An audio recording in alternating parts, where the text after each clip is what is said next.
Hi, welcome to another one of our Dr. Foot videos. In this video I'm going to be talking about why I use the Gait scan in clinic and what information I get from the Gait scan. Now, I've been asked to make this video from one of my patients actually who came for a biomechanical examination, and I used the Gait scan to analyze her walking, and she was fascinated by the actual Gait scan and she asked me to make a video about it. So I thought I'd make a short video about why I've been using the Gait scan for many years and what kind of information I gather from the Gait scan and how I use this information to manage a patient's symptoms.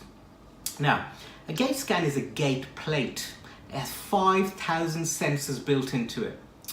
It captures data 300 times per second, which is much quicker than what my eyes can see. I use this as part of my biomechanical examination, as well as using a lot of other functional tests and my clinical expertise and video gait analysis and measuring and testing muscle strength and other functional tests that I do. But I find the Gait scan is a valuable tool as part of my biomechanical examination. So what I normally ask the patient to do is to stand on the Gait scan initially. So I get an idea when they're standing still how much weight they're putting on each foot and where they're putting the weight on each foot.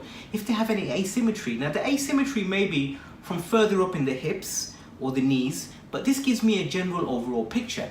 What I really like about the Gait scan is when I ask the patient to walk over the Gait scan and I get a dynamic 2D and 3D visualization on exactly where they are putting weight on each single bone in their foot, how much weight they're putting on each bone and how much time they're spending on each of these areas.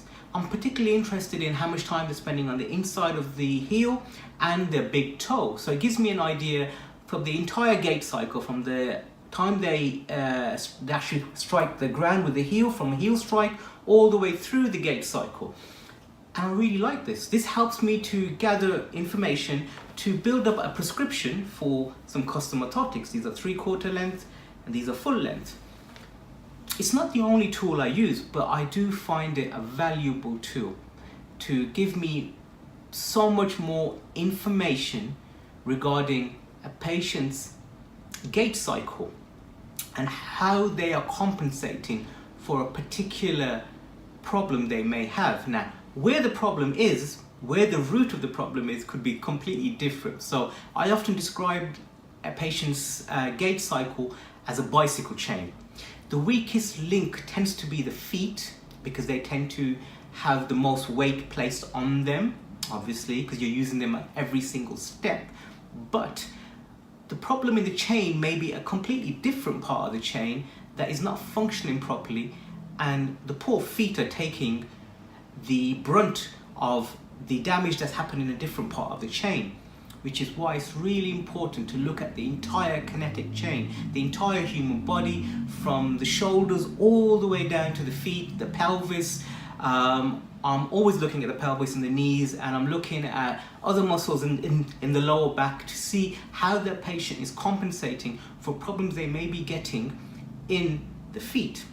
So this is a short video to explain why I use the Gait scan and what kind of information I get from the Gait scan.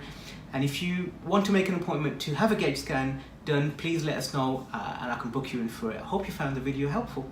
Take care. Bye.